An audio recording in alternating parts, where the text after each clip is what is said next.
अस्सलामुअलैकुम सर। वालेकुम अस्सलाम।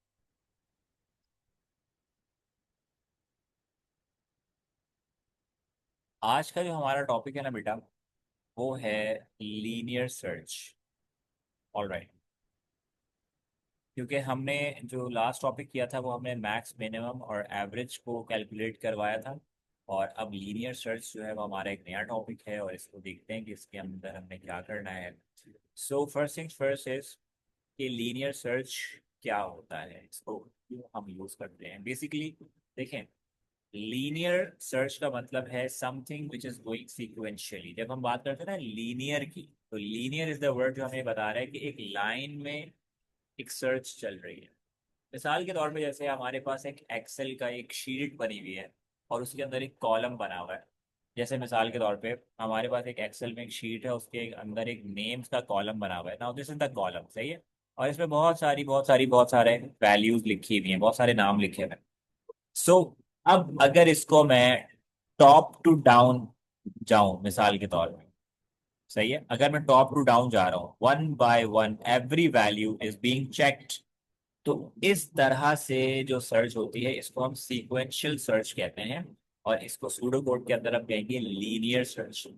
इसके अंदर हम स्कैटर्ड फॉर्म में नहीं जा रहे होते बल्कि लाइन वाइज जा रहे होते हैं, ठीक है। तो फर्स्ट थिंग फर्स्ट ये कि भाई ये लीनियर सर्च ये होती है कि आपके पास एक डाटा सेट है, एक वैल्यूज है, और उसमें से हमें कोई भी ऐसी चीज फाइंड करनी है जो यूजर की प्रीरिक्विजिट्स में से मौजूद है। अच्छा, एक सेकंड अगर आप मुझे दें, मैं चेक कर, मैंने क्लास में बनाया हुआ है तो वहीं से फिर बात शुरू कर लेते हैं अपनी। और एक सेकंड।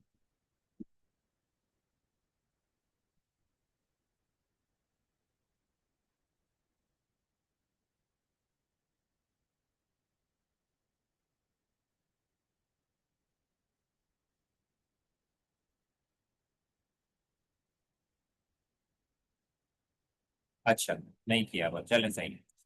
अच्छा जी, अब देखें सबसे पहले हमने इसमें करना क्या होता है। अब पहले तो ये बात आपको समझ में आ गई कि हमारे पास एक डेटा सेट है और हमें उसको सर्च करना है, और इसके अंदर हम लोग एक नई चीज यूज करने जा रहे हैं जो कि है, अब जैसे यहाँ पे आपको दिख रहा है ना फाउंड। अब फाउंड क्या चीज है वो मैं आपको बता देता हूँ। हम इस प्रोग्राम के अंदर जो कि लीनियर सर्च होगा उसमें एक चीज नई यूज करेंगे जो कि होगा बेटा क्या, एक flag. Now what is a flag, question mark ये है कि फ्लैग क्या होता है। तो flag is basically an indication, जो इंडिकेट कर रहा होता है कि समथिंग इज हैपनिंग। देखो, अगर रियल लाइफ से भी रिलेट करो ना, मिसाल के तौर पे भाई पाकिस्तान का फ्लैग है। अब फ्लैग क्या होता है, पाकिस्तान का फ्लैग जहां पे लगा हुआ होगा, it will indicate that this area belongs to Pakistan, right. तो फ्लैग रियल लाइफ में हो, प्रोग्रामिंग में हो, किसी भी जगह पे अगर फ्लैग यूज हो रहा है ना, तो flag is a way to indicate something, something is happening, right. अब प्रोग्रामिंग के अंदर फ्लैग ये होता है कि it indicates that if you were doing something, so does it happened or not? If you are searching something, does it happened or not? यानी ये found हुआ या नहीं हुआ। अब ये मीनिंगफुल करने के लिए हमने लीनियर सर्च के अंदर जो वेरिएबल या आइडेंटिफायर बनाया, वो उसका नाम रखा फाउंड। फाउंड की जगह एक्स वाई जेड कोई भी नाम रखो, इट डजेंट मैटर, प्रोग्रामिंग में कोई इम्पैक्ट नहीं पड़ेगा, बट क्योंकि हमें मीनिंगफुल रहना होता है सूडो कोड के अंदर, सो दैट्स वाई हमने उसका नाम रखा फाउंड। और अब आप लोग समझ गए होंगे कि अगर आपने एक फ्लैग लेना है तो फ्लैग के अंदर ना देखो दो प्रोबेबिलिटीज है प्रोग्रामिंग के अंदर, या तो वो ट्रू होगा या तो वो फॉल्स होगा। तो इस किस्म का वेरिएबल जिसके अंदर दो प्रोबेबिलिटीज ही आ सकती हो, फॉल्स या ट्रू, मुझे ये बताओ कि उसकी डेटा टाइप क्या होगी। तो आई थिंक कि आप लोगों को याद होगा कि बेटा उसकी डेटा टाइप हम लोग रखेंगे बूलियन। कि boolean was a data type that can only hold two probabilities, either true either false। अच्छा, अब जरा इस प्रोग्राम को देखते हैं। इन्होंने इस प्रोग्राम को कहा कि चेंज कर दे। इस प्रोग्राम को इन्होंने शुरू किया आउटपुट के एक स्टेटमेंट के साथ और यूजर को एक प्रॉम्प्ट किया। इन्होंने प्रॉम्प्ट क्या किया, please enter a name to find, this is the prompt, right. उसके बाद इन्होंने इनपुट ले लिया एक वेरिएबल में जिसका नाम है नेम, और जाहिर बात है कि सारी चीजें डिक्लेयर ऊपर हो गई होंगी। उसके बाद इन्होंने एक वेरिएबल लिया फ्लैग के लिए विच इज फाउंड, और याद रखना जैसे हमने टोटल में इनिशियलाइजेशन की थी वेरिएबल की with a value of zero, counting के अंदर with a value of zero, इसी तरह से फ्लैग भी जब इनिशियलाइज करवाओगे, करवाना पड़ेगा, ठीक है, करवाना पड़ेगा, जब करवाओगे तो वो इनिशियलाइज होगा with the value of false, because अभी कुछ हुआ ही नहीं है तो वैल्यू फॉल्स है, वैल्यू जीरो है। जब कोई चीज होगी, इंडिकेशन आएगी, तो उसके बाद देखेंगे। अब यहाँ पे चेक करो, इन्होंने क्या किया कि एक ना काउंटर का वेरिएबल लिया, डिक्लेयर किया और उसको इनिशियलाइज कराया with a value of one. अब क्यों कराया काउंटर को, अब इसकी टेक्निकलिटी समझो कि अगर मिसाल के तौर पे आपको दो चीजें एक साथ मिल रही है, वो क्या, देखो काउंटर हम किस लूप में यूज करते हैं, फॉर के लूप, सही है, फॉर के लूप में हम लोग काउंटर यूज करते हैं प्रीडोमिनेंटली, यानी फॉर के लूप में काउंटर ही यूज होता है, या तो काउंटर होता है, कभी कभी इंडेक्स यूज कर लेते हैं, मतलब या तो काउंटर लिखा होता है या इंडेक्स लिखा होता है, लेकिन बात सेम होती है कि भाई एक रेंज के अंदर ही काम होता है फॉर के अंदर। लेकिन फॉर के अंदर कोई कंडीशन नहीं होती।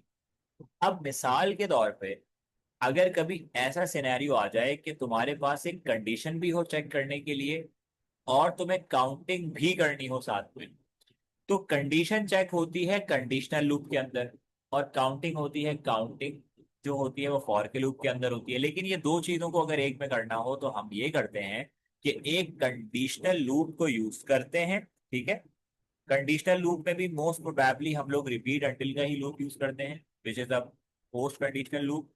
और एक काउंटर ले लेते हैं अलग से काउंटिंग के लिए, ये अलग डिक्लेरेशन होती है, ठीक है, और उसको इनिशियलाइज करवा दिया हमने ऊपर। इससे हुआ क्या अभी बता, ये देखो, अब जब इन्होंने एक कंडीशन बनाई, वो क्या, if name is equals to student name according to counter.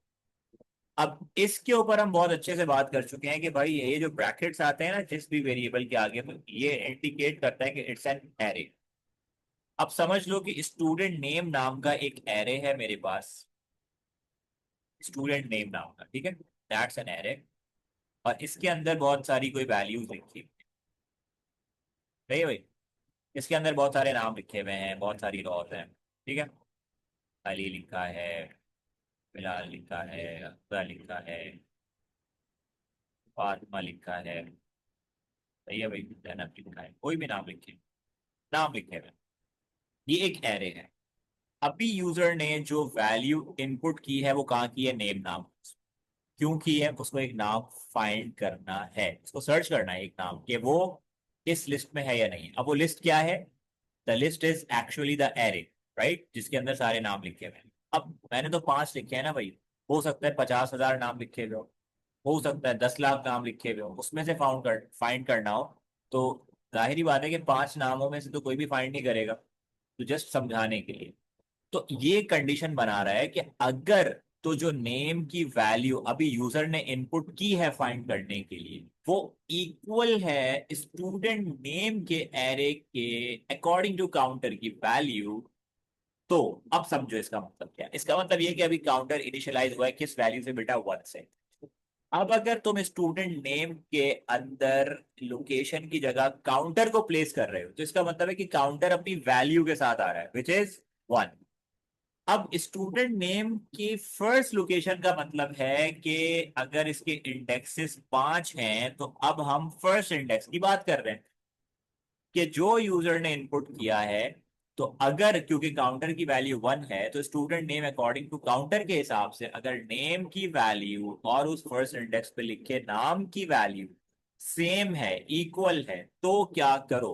अब मिसाल, यूजर ने इनपुट दिया नेम में हमजा फाइंड करने के लिए, ठीक है, हमजा इज इन, ये आया यहाँ पे, इसने चेक किया, इसने कहा क्या जो नाम जो नेम की वैल्यू अभी इनपुट की गई है हमजा, क्या वो इक्वल है student name according to counter यानी कि फर्स्ट इंडेक्स के। तो अब जब उसने यहाँ पे चेक किया कि भाई यहाँ तो कुछ और ही लिखा, भाई ये तो अली है, तो ये कंडीशन क्या हो गई बेटा, ये कंडीशन हो गई फॉल्स। इसका मतलब है कि ये कंडीशन फॉल्स हो गई, तो देन वाला पार्ट जो है वो क्या हो गया, स्किप हो गया। अच्छा, अब ये क्या करेगा, ये एल्स पे जाएगा और एल्स वाले पार्ट को एग्जीक्यूट करेगा। अब एल्स के अंदर क्या हो रहा है, काउंटर को एक और वैल्यू दी जा रही है जो कि काउंटर प्लस 1 है। अब काउंटर की इनिशियल वैल्यू क्या थी बेटा, 1, 1 प्लस 1, अब काउंटर की वैल्यू क्या बन गई, 2। अब आपको ये बात समझ में आएगी कि हम लोगों ने इस प्रोग्राम में काउंटर को क्यों यूज किया। क्योंकि काउंटर एक्चुअली हमारे जो एरे है उसकी नेक्स्ट से नेक्स्ट लोकेशन को एक्सेस करने की है। अगर हम काउंटर को नहीं लेते तो हम एरे की नेक्स्ट लोकेशन को कैसे एक्सेस करते। यहां पे काउंटर 2 हुआ, तो अब जब दोबारा से क्या होगा। अच्छा, पहले तो काउंटर को इंक्रीमेंट कर दिया उसने, एंड इफ किया, और फिर इसने पहले अनटिल में कंडीशन चेक की। अनटिल के अंदर जो कंडीशन होती है, अगर तो वो ट्रू हो जाए तो रिपीट का लूप खत्म हो जाता है, टर्मिनेट हो जाता है, और अगर वो फॉल्स रहे तो रिपीट का लूप रिपीट होता रहता है, यानी अपनी आइट्रेशंस करता रहता है। तो अनटिल की कंडीशन यहाँ पे बनी हुई है कि अनटिल फाउंड, पहली बात ये अनटिल हो गया फाउंड, ठीक है। अनटिल फाउंड का यहाँ पे असल में मतलब ये है कि ऊपर तो फाउंड फॉल्स था ना, जो हमने इनिशियलाइज करवाया था, और यहाँ पे खाली फाउंड लिखा हुआ है, तो याद रखो इसका मतलब ये है कि until found equals to true, यानी अगर तो फाउंड इक्वल्स टू ट्रू हो जाए कि हाँ फाउंड हो गया, तो भाई खत्म हो जाना, लूप खत्म कर लेना। और या तो ये हो जाए, और या ये हो जाए कि जो काउंटर की वैल्यू है ना, जो ये इंक्रीमेंट हो रही है यहाँ पे, ये ग्रेटर हो जाए क्लास साइज की। अब क्लास साइज क्या है इस प्रोग्राम के हिसाब से, समझ लो कि भाई नंबर ऑफ स्टूडेंट्स होंगे क्लास साइज, कि भाई कितने स्टूडेंट्स हैं उनके नाम में हमने फाइंड करना था, याद है। जो पहले भी प्रोग्राम में हमने class size as a range ली थी ना, तो रेंज का मतलब यही था कि टोटल अमाउंट ऑफ स्टूडेंट्स इतने बैठे हुए हैं कि जिनमें हमने सर्चिंग करनी है।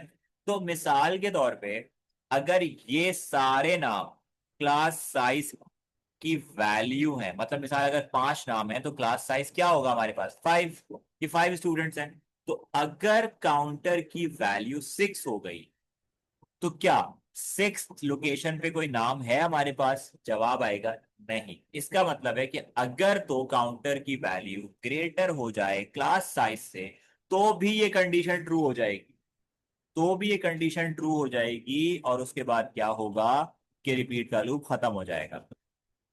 बेटा मुझे 1 सेकंड दीजिएगा, मैं बस एक कॉल ले लूं, मैं आपको कनेक्ट हूँ।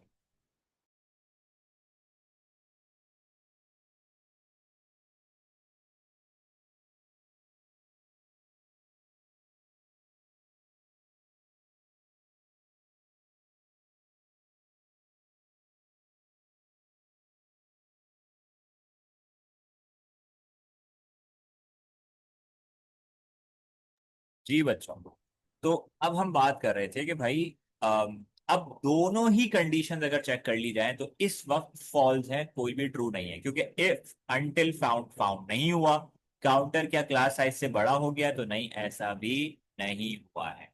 तो condition remains false at this point. अब क्या होगा, क्योंकि जब कंडीशन फॉल्स है तो रिपीट का लूप दोबारा से शुरू, ठीक है। अब ये कहेगा कि if name is equals to, अब पहले हम थोड़ा सा यहाँ पे बना लेते हैं, ठीक है। ये कहेगा कि इफ नेम, जो कि यूजर ने अभी क्या एंटर किया हुआ है, हमजा, अब वो एक हमजा को ही अभी सर्च कर रहा है और आइट्रेशंस चल रही है, सही है। वो कहेगा कि अगर नेम की वैल्यू जो कि हमजा है, क्या वो student name according to counter है, जो कि अब काउंटर 2 हो चुका है, इस आइट्रेशन के पूरे होते हुए काउंटर 2 हो चुका का मतलब ये है कि अब वो स्टूडेंट नेम के एरे की सेकंड लोकेशन को जज करेगा, जो कि जहां पे बिलाल लिखा हुआ है। अब ये चेक करेगा कि क्या ये वाली वैल्यू और ये वाली वैल्यू दोनों इक्वल है, तो पता ये चलेगा कि भाई ऐसा भी नहीं हुआ भी, ठीक है। तो देन वाला पार्ट अगेन स्किप होगा, एल्स वाले पार्ट पे आएगा, काउंटर को इंक्रीमेंट करेगा। नाउ काउंटर की वैल्यू जो थी वो 2 थी, तो 2 + 1, तो काउंटर की वैल्यू कलेक्टिवली हमारे पास बन जाएगी क्या बेटा, 3। उसके बाद ये एंड इफ करेगा, अंटिल को चेक करेगा कि क्या फाउंड हुआ ना, क्या काउंटर का साइज क्लास साइज से बड़ा हो गया, नहीं, ठीक है, रिपीट करो। अब ये चेक करेगा कि क्या ये जो यूजर ने वैल्यू इनपुट की है जो कि हमजा है, तो क्या ये student name according to counter है, जो कि काउंटर अब 3 हो गया है, 3 का मतलब है कि थर्ड इंडेक्स को हम लोग देख रहे हैं। तो अब क्या हो रहा है, वो कहेगा yes, the condition is not any more false but it's true. अगर ये कंडीशन ट्रू है तो इसका मतलब ये हुआ कि अब देन वाला पार्ट जो है वो एग्जीक्यूट हो रहा है। और एग्जीक्यूट होने का मतलब यहाँ पे अच्छा, इन्होंने एग्जीक्यूशन में क्या किया, इन्होंने सबसे पहला काम एग्जीक्यूशन में ये किया कि जो फ्लैग था ना, जो इंडिकेटर था, उसको ट्रू कर दिया। जैसे ही फ्लैग को ट्रू किया, तो इसी के साथ एक और चीज भी ट्रू हो गई, वो क्या? वो थी ये रिपीट की condition. Now the condition of repeat is actually true. तो ट्रू होने का मतलब क्या है बेटा, कि लूप अल्टीमेटली रिपीट वाला क्या हो जाएगा, टर्मिनेट। क्योंकि अब नाम जो यूजर ने इनपुट किया था वो फाउंड हो गया, फाउंड की वैल्यू ट्रू हो गई, तो भाई अब ये लूप टर्मिनेट हो जाएगा। और अब हमने इस लूप को खत्म करने के बाद जो नेक्स्ट कंडीशन अपनी शुरू की वो ये की कि इफ फाउंड, अगेन देखो अगर खाली फाउंड लिखा हुआ है तो इसका मतलब ये है कि फाउंड इक्वल्स टू ट्रू। तो अगर फाउंड ट्रू हो जाए तो कंडीशन, क्योंकि अब ये हो चुकी है कि हाँ ऐसा ही हुआ है, ठीक है, तो क्या करना, देन देन पे आना और देन वाले पार्ट को एग्जीक्यूट करना। और इसमें क्या करना है, आउटपुट लिया, आउटपुट का फंक्शन लिया और सबसे पहले वैल्यू कॉल हो रही है नेम की। तो नेम की वैल्यू जो यूजर ने इनपुट की थी बेटा, वो क्या थी, वो थी हमजा। और अब स्क्रीन पे क्या कॉल होगा, इसका मतलब है नेम की value which is Hamza, right.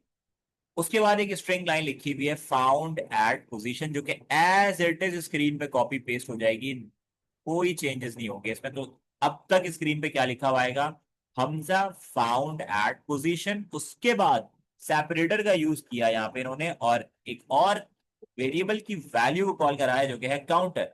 अब काउंटर की इस वक्त जो वैल्यू चल रही थी लेटेस्ट वो थी 3। तो यहाँ पे स्क्रीन पे क्या शो होगा आपको, 3।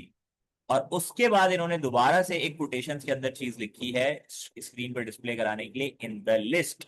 तो पता ये चला कि टोटल हमारे पास जो स्क्रीन पे इस वक्त लिखा हुआ आएगा वो आएगा Hamza found at position 3 in the list. ठीक है, इस तरीके से ये काम पूरा हो जाएगा। और अगर मिसाल के तौर पे अगर फाउंड नहीं होता, ऊपर वाले लूप को देखो अभी, क्योंकि देखो ये वाला जो एल्स वाला पार्ट है ना, ये सिर्फ इस सूरत में एग्जीक्यूट होगा, सिर्फ इस सूरत में एग्जीक्यूट होगा जब इस रिपीट की, सॉरी अनटिल की ये वाली साइड ट्रू हो गई। तो देखो, क्योंकि अगर तो फाउंड हो गया तो इसका मतलब है कि ये देन वाले पार्ट पे आने वाला है, फाउंड हो गया तो यही होगा। लेकिन अगर वो फाउंड नहीं हुआ और सारी आइटरेशन में कंप्लीट कर ली और काउंटर का साइज जो है अगर वो क्लास साइज से ग्रेटर हो गया, तो भी तो लूप खत्म हो जाएगा ना। कि भाई हमने सारे एरे को हमने खंगाल लिया है लेकिन ये जो है ना नहीं मिला, तो इसका मतलब है कि अब काउंटर की वैल्यू क्लास साइज से बड़ी हो गई।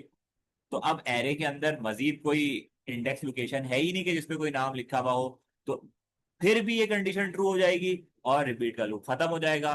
तो फिर क्या होगा कि जब वो इस वाली कंडीशन पे आएगा तो ये वाली कंडीशन फिर हो जाएगी फॉल्स, कि भाई इफ फाउंड हुआ है, नहीं हुआ, फॉल्स हो गया। तो अब पहुंचो एल्स वाले पार्ट के ऊपर और एल्स वाले पार्ट को एग्जीक्यूट करेगा और आउटपुट में सबसे पहले नेम नाम के वेरिएबल की वैल्यू कॉल होगी which is Hamza for this time, और आगे लिखा हुआ आएगा नॉट फाउंड। तो that's how we are going to do linear search. कि अगर आपके पास कोई डाटा सेट है तो आप इस तरह से लीनियर सर्चिंग कर सकते हो।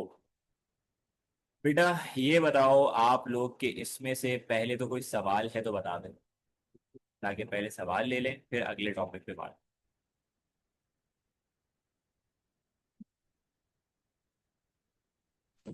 सर ये जो आपने इसका फ्लैग का बताया, इसको ट्रू फॉल्स, ये यहाँ से समझने लगी बस। कहाँ से? फ्लैग का, फ्लैग वाला। जो फ्लैग ट्रू किया है हमने वो, जी।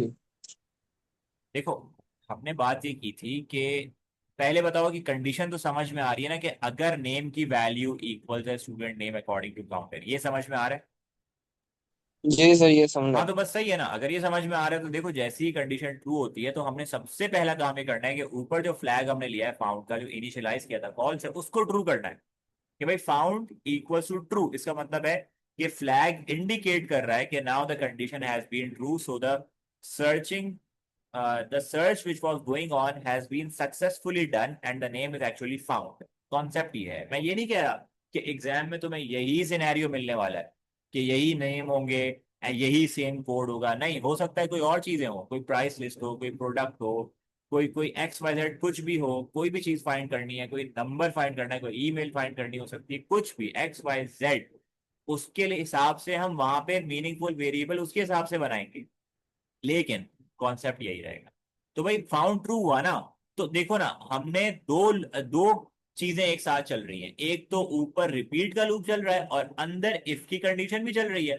तो हमें इफ की कंडीशन को भी सक्सेसफुली एंड करवाना है और हमें रिपीट के लूप को भी खत्म करवाना है। तो अगर तो फाउंड ट्रू हो रहा है तो इसी बेसिस के ऊपर मैंने रिपीट के लूप की भी कंडीशन बनाई है कि भाई अगर फाउंड होता है तो अनटिल की कंडीशन ट्रू हो जाएगी, और जैसे ही अनटिल की कंडीशन ट्रू होगी तो लूप टर्मिनेट हो जाएगा। लूप टर्मिनेट होगा, फिर वो प्रोग्राम के नेक्स्ट स्टेप्स पे पहुंचेगा। This is how it goes on. क्या जायम ये बात सही है? Okay sir, clear. ठीक है भाई। और कोई भाई, किसी का और कोई सवाल है? हाँ बच्चों।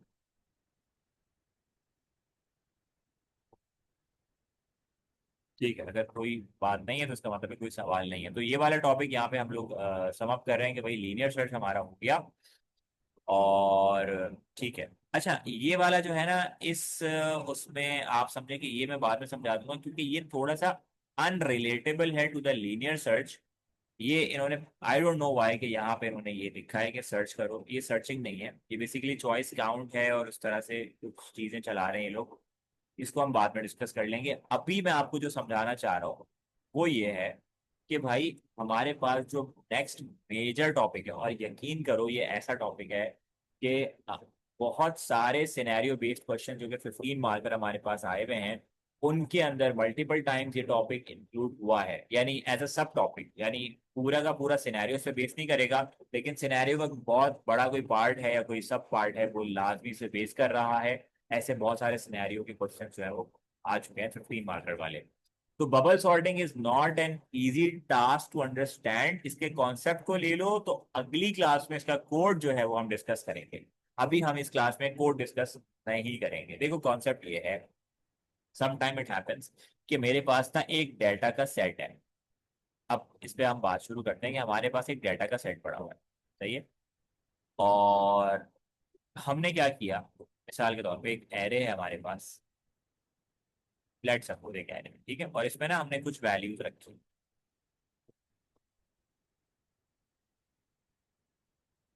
मिसाल के तौर पे 75 है, 15 है, 23 है, 48 है, 37 है, 59 है, सही है भाई, 64 है। मिसाल के तौर पे इनकी इंडेक्स वैल्यूज भी इनके साथ चल रही हैं, है ना भाई, इंडेक्स वैल्यूज भी साथ चल रही हैं। ओके। अब अगर आपसे एग्जामिनर ये बोले कि बेटा एक काम करो, ये जो डेटा सेट दिया हुआ है ना, इसको तुम ले जाओ असेंडिंग ऑर्डर में। अगर आपको ये कहा जाए कि इसको ले जाओ असेंडिंग ऑर्डर के अंदर, तो भाई एक चीज तो ये हो सकती है कि आपने इसको मैनुअली देखा अपनी आंखों से, आपने कहा अच्छा असेंडिंग ऑर्डर में लेके जाने का मतलब है कि सबसे छोटी वैल्यू सबसे पहले आएगी, फिर उससे बड़ी, फिर उससे बड़ी, फिर उससे बड़ी, फिर उससे बड़ी, तो आपने देख के कर दिया। when it comes to the CPU, if you are telling the CPU to do this, कि भाई ये काम कंप्यूटर ने करना है, तो अब जाहिर सी बात है कि ये तो एक मुश्किल बात है।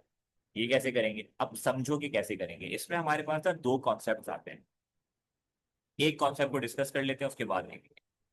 हमारे पास मान लो कि ये वाली जो वैल्यू है ना बेटा, मिसाल के तौर पे, और अगर इस एरे को कोई नाम दे दूं तो मैं नाम दे देता हूं नंबर्स। नंबर्स इस एरे का नाम है, सही है बेटा। नंबर्स इस एरे का नाम है और इसके अंदर 7 वैल्यूज लिखी हुई हैं जिनको हमें असेंडिंग ऑर्डर में लेके जाना है। अब समझो, अगर तो ये पहली वैल्यू को मैं कह रहा हूं कि मिसाल के तौर पे ये है नंबर्स इंडेक्स, अगर पहली वैल्यू इंडेक्स है, अभी बताता हूँ, और दूसरी वैल्यू को मैं इंडेक्स प्लस वन कह रहा हूं मिसाल के तौर,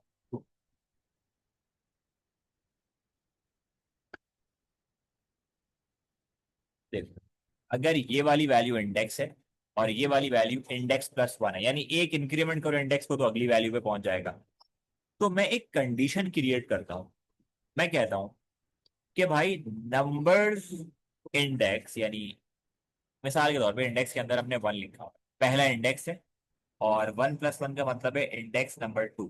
नंबर 2 जो है वो देखा जा रहा है, यानी 75 और 15 को जज कर रहे हैं हम लोग, मिसाल के तौर पे। तो अब अगर मैं एक कंडीशन क्रिएट करूं कि अगर नंबर्स का पहला index is greater than numbers का सेकंड इंडेक्स, तो क्या करना। अब पहले तो ये देखो, इस डेटा सेट को देखो जरा, और ये बताओ कि क्या ये कंडीशन ट्रू है या फॉल्स है। पहले तो ये बात कर लेंगे कि ये कंडीशन ट्रू है या फॉल्स है, ये बताओ पहले। सर ट्रू है। ट्रू है ना, क्योंकि फर्स्ट इंडेक्स की value is greater than second index की वैल्यू। अगर ये कंडीशन ट्रू है तो बेटा एक काम अब हमने करना, वो क्या, एक अदद वेरिएबल लेते हैं हम लोग प्रोग्रामिंग के अंदर, स्पेसिफिकली सूडो कोड की बात कर लें, जिसका नाम हम रखते हैं टेम्प। और इस टेम्प का एक्चुअल में मतलब होता है कि ये रिप्रेजेंट कर रहा है एक लोकेशन, एक वेरिएबल को जो कि टेम्परेरी है। यानी कि समझो एक वेरिएबल लिया है हमने, जिसका नाम हमने रखा है टेम्प, और इस वेरिएबल का मकसद ये है कि ये कुछ देर के लिए कोई वैल्यू होल्ड करेगा। अभी बताता हूँ कुछ देर के लिए क्यों करेगा, ठीक है। बस इतना समझ लो कि temp is a variable that will hold a value for some time. Okay, हम ये कह रहे हैं कि अगर तो नंबर्स इन के एरे के फर्स्ट लोकेशन की value is greater than the second location value, तो अब क्या करो, जो टेम्प नाम का हमने वेरिएबल लिया है ना टेम्परेरी स्टोरेज के लिए, उसको नंबर्स वाले एरे के इंडेक्स की वैल्यू दे दो। मान लो कि इंडेक्स 1 है, उसकी वैल्यू दे दो। तो अब पता ये चला कि टेम्प नाम के वेरिएबल के अंदर जो वैल्यू आई है इस वक्त, वो आ गई है 75। क्या ये बात सही है, बताओ, ऐसे ही है। हाँ भाई, बोलो। जी सर। ठीक है, तो 75 आ गई है टेम्परेरी के अंदर। अब स्टेप 2 देखो। अच्छा, ये हो गया मिसाल के तौर पे हमारे पास स्टेप 1। अब स्टेप 2 देखो। स्टेप 2 है कि एक काम ये करो कि अगर मिसाल के तौर पे ये मान लिया हमने कि अगर टेम्प के अंदर नंबर्स इंडेक्स वाली वैल्यू चली गई, तो समझ लो कि ये जो ऊपर 75 वाली जगह थी ना, ये खाली हो गई। ठीक है, अब हमने 15 को ना ऊपर वाली जगह पे लेके जाना है। तो अब हम क्या करेंगे, हम बोलेंगे एक काम करो। वो काम क्या है, वो काम ये है कि नंबर्स इंडेक्स वाली लोकेशन को एक नई वैल्यू दे दो, जो कि नंबर्स इंडेक्स +1 की वैल्यू है। अब देखो, सेकंड इंडेक्स की वैल्यू वाली जो वैल्यू है ना सेकंड इंडेक्स की, वो फर्स्ट को दे दो। इसका मतलब है कि 15 जो है वो अब यहां पे आ गया है। अब 15 अगर यहां पे आ गया, तो इसका मतलब है कि यहां से 15 निकल गया। अब हमने यहाँ पे क्या प्लेस करना है, 75। लेकिन 75 कहाँ पे स्टोर हुआ हुआ, 75 स्टोर हुआ हुआ है टेम्प नाम के वेरिएबल के अंदर। तो ठीक हो गया। इसी से हमने पता चलाया कि भाई स्टेप नंबर 3 जो है ना बेटा, वो क्या होने वाला है, वो ये होने वाला है कि नंबर्स इंडेक्स को एक नई वैल्यू दो, जो कि किसकी वैल्यू है बेटा, टेम्प की। तो इसका मतलब ये हुआ कि टेम्परेरी नाम के वेरिएबल के अंदर जो 75 वैल्यू थी, now it is going forward two numbers index +1, hence the temp location will be again empty। इसी के साथ साथ इसमें भी एक फ्लैग को इस्तेमाल किया जाएगा, और उस फ्लैग का हम लोग वैसे जो इसमें नाम रखेंगे हमेशा, वो नाम होगा स्वैप। कि भाई नंबर स्वैप हो रहे हैं, यानी वैल्यू स्वैप हो रही हैं। और स्वैप भी जो तो होगा ना ये बेटा, हाँ, फ्लैग का हम लोग कोई भी नाम रख सकते हैं। कोई भी नाम रख सकते। कोई भी, लेकिन मीनिंगफुल बनाने के लिए हमने इसका नाम रखा है स्वैप, कि दो वैल्यू स्वैप हो रही है, यस या नो, यस या नो। तो स्वैप को इनिशियलाइज करेंगे with the value of false, और अगर ये कंडीशन ट्रू हो जाती है और हमें ये सारे तीनों स्टेप्स करने पड़ते हैं, तो इन तीनों स्टेप्स के बाद हम लोगों ने क्या करना होगा बेटा, हम लोगों ने करना होगा ये जो स्वैप नाम का फ्लैग लिया है उसको ट्रू करवा देंगे इसके बाद। That's how we are going to do it. तो बबल सॉर्टिंग का बेसिकली कॉन्सेप्ट ये है बेटा कि आपके पास एक डाटा का सेट है जो कि स्कैटर्ड फॉर्म में आया है, ठीक है। स्कैटर्ड फॉर्म में एक एरे दिया हुआ है आपको, जिसमें वैल्यूज अपसाइड डाउन रैंडमली लिखी हुई हैं। या तो आपने उसको असेंडिंग ऑर्डर में लेके जाना है, या तो आपने उसको डिसेंडिंग ऑर्डर में लेके जाना है। और उसका तरीका जो है वो ये है कि ये वाली एक कंडीशन है जो हमने बनानी होगी, जो हमने यहाँ पे क्रिएट की है। और उसके बाद ये तीन स्टेप्स तो लाजमी करने हैं कि एक वैल्यू टेम्प के अंदर जाएगी, सेकंड वैल्यू इंडेक्स के अंदर जाएगी, third value index plus one के अंदर जाएगी, ठीक है। तो that's how we are going to do it. अच्छा, थर्ड स्टेप में हमने लिखा है कि नंबर इंडेक्स को टेम्प दे दो, नहीं ये गलत लिखा है बेटा हमने, यहाँ पे इंडेक्स प्लस वन आएगा, ठीक है। यहाँ पे ये मुझसे गलती हो गई, इंडेक्स प्लस वन को टेम्प की वैल्यू दी है ना, जो कि सेकंड इंडेक्स था उसको टेम्प की वैल्यू दी है, तो यहाँ पे इंडेक्स प्लस वन लिखा जाए। All right. तो बस ये था मुझे इस क्लास में कि मैं आपको बबल सॉर्टिंग का ना कॉन्सेप्ट समझा दूं कि भाई करना क्या होता है। उसके बाद जितने भी सिनेरियोज हैं या ये जो कोड है ये हम कल डिस्कस करेंगे। कोड भी कोई ज्यादा मुश्किल नहीं, जितना मैंने लिख दिया तकरीबन थोड़ा बहुत ही है। हाँ, एक कॉन्सेप्ट और है जो कि इसमें नया आएगा, और वो आएगा नेस्टेड लूप का, कि एक लूप के अंदर एक और लूप चलाना है। तो how we are going to do it, वो एक नया कॉन्सेप्ट है। और वो क्यों है लूप के अंदर एक और लूप, उसकी टेक्निकलिटी हम कल डिस्कस करेंगे। तो आज की क्लास में हमने ये पढ़ा कि हमने लीनियर सर्च पढ़ लिया, और हमने ये पढ़ा कि जो है वो,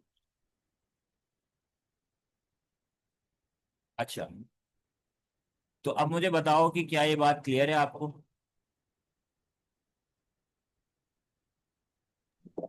कोई जी सवाल सर। किसी को पूछना है? ठीक है। If there is no question तो इसका मतलब है कि आप लोग को ये चीज क्लियर हो गई है। एंड आई होप सो कि, एक्सक्यूज मी सर, जी जी बोलिए। ये सर ये बबल सॉर्ट और ये लीनियर सर्च में फिर डिफरेंस क्या होता है? देखिए, बबल सॉर्टिंग में आपके पास एक डाटा दिया हुआ है, और उसको आपने असेंडिंग या डिसेंडिंग ऑर्डर में लेके जाना है। लीनियर सर्च में आपको डाटा दिया हुआ है, उसमें से कोई वैल्यू आपने सर्च करनी है, सर्च, ये एक अलग बात है। तो ये दो अलग केसेस हैं, इनको अलग तरीके से डील करेंगे। लेकिन हाँ, कभी कभी ऐसा जरूर हो सकता है कि एक ही सिनेरियो के अंदर आपको लीनियर सर्च के साथ साथ बबल सॉर्ट भी करना पड़ रहा हो, दैट इज अनदर थिंग, ये हो सकता है। ठीक है बेटा, तो आज की सर क्लास ये हम इसी के सिर्फ साथ, जी बोले। ये सिर्फ 1D एरे में यूज होता है या फिर 2D में भी हो सकता है? देखिए, होने को तो ये 2D में भी हो सकता है, ठीक है, लेकिन आपके लेवल पे इस तरह का सवाल आएगा नहीं, तो you don't have to worry about, सही है। ओके। उसके अंदर फिर ये होगा ना, देखें, जैसे हम एक 2D एरे को पॉपुलेट करते हैं ना, पॉपुलेट करना जो है उस तरह से होता है कि एक, जैसे हमने फॉर का लूप यूज किया और एक और फॉर का लूप अंदर यूज किया ना, तो वही दो फॉर के लूप आपने रिपीट की कंडीशन के अंदर यूज कर लेने। तो वो पहले एक कॉलम के लिए चलेगा, फिर वो नेक्स्ट कॉलम के लिए चलेगा, फिर वो इंटरनल सारी आइट्रेशन कर रहा होगा उसके लिए, तो हो तो सकता है। प्रोग्रामिंग के दुनिया में तो आप ये समझे ना कि नथिंग इज लाइक के इम्पॉसिबल, तो वर्ड ही नहीं है ना कोई, पॉसिबिलिटी तो सारी है, but the thing is that कि आपके लेवल का सवाल है। बहरहाल, ठीक है जी। तो मेरी तरफ से फिर ये अल्लाह हाफिज है आपको, और आप लोग क्लास लीव कर सकते हैं, इंशाल्लाह इसकी रिकॉर्डिंग आपको मिल जाएगी थोड़ी देर के, कल कल तक या रात तक मिल जाएगी, ठीक है। अल्लाह हाफिज। ओके सर, अल्लाह हाफिज।